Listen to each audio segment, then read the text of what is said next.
किसी भी महिला को नीचा दिखाना हो तो उसे ताड़का के साथ दिखा दो। ताड़का जैसी, ताड़का राक्षसी थी, राक्षसी बदसूरत ही होगी शायद, राक्षस बदसूरत होते हैं, ये अभिप्राय बना हुआ है लोगों में। तो मैंने ऐसे दलीलबाजों के सामने अपनी दलील रख दी। ताड़का तो बड़ी सुंदर थी, उसके जैसी सुंदरी और कोई नहीं थी दुनिया में, उससे अधिक सुंदर कोई स्त्री भी नहीं रही होगी शायद। तो तुरंत वो बौखला उठे और मुझे पूछने लगे, आपने देखा ताड़का को? आपने देखा है कभी ताड़का को, तो इतना गारंटी के साथ बोल रहे हो? तो मैंने तुरंत वही बात उनको बोल दी कि आपने देखा है ताड़का को, कि इतनी गारंटी के साथ बोल रहे हो कि वो बड़ी बदसूरत थी।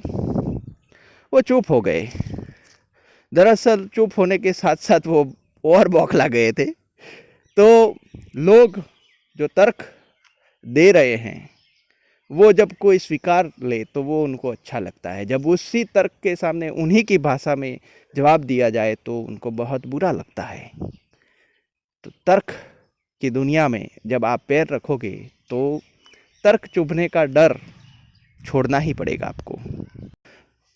महान बनने का ये सरल तरीका है, बस नीचा दिखाओ, सामने वाले को किसी भी प्रकार से नीचा दिखाओ तो अपने आप महानता सिद्ध हो जाएगी। ये बड़ी खोखली मानसिकता है और इसी मानसिकता के कारण पूरा देश खोखले तर्कों पर जीने लगा है। दरअसल इसी के साथ मैं आपको एक किस्सा भी सुनाना चाहूँगा। हमारे कॉलेज के बच्चों को नाट्य विद्या के बारे में थोड़ा सिखाने के लिए एक बड़े विद्वान आए हुए थे।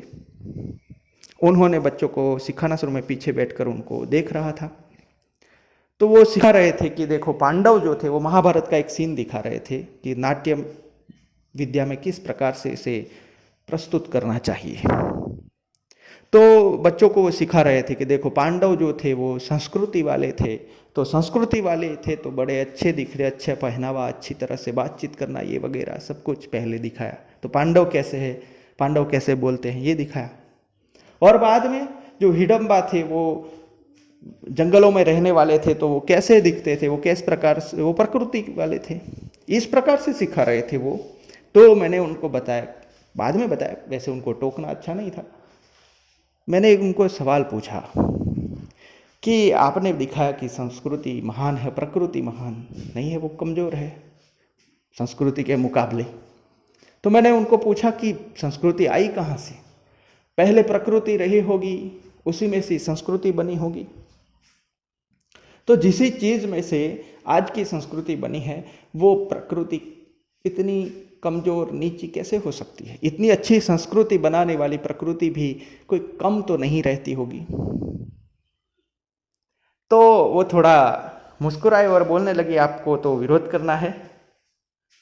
मतलब तर्क जो है वो विरोध बन जाता है। जब भी हम सवाल उठाते हैं किसी मुद्दे पर, किसी भी बात पर, किसी भी चीज़ पर हमारा अपना विचार प्रस्तुत करते हैं तो लोगों को वो चुभ जाता है, क्योंकि उनका तर्क जो, उनका विचार जो है टूट जाता है। उनके पास हमारे सामने दूसरा तर्क पेश करने की कोई वजह या कोई उतना बड़ा तर्क बचता नहीं है, उतना बड़ा विचार बचता नहीं है। वहीं पर भी यही सिद्ध होता है कि उसको तब भी महान बने रहना होता है। तो वो क्या करता है, तुरंत उसका पुराना जो हथियार है, हथकंडा है, वो आजमाना शुरू कर देता है कि आप बड़ी उलझुल बातें कर रहे हो, आप कुतर्क कर रहे हो, आपको बस सवाल ही खड़े करने हैं, वगैरह वगैरह वगैरह।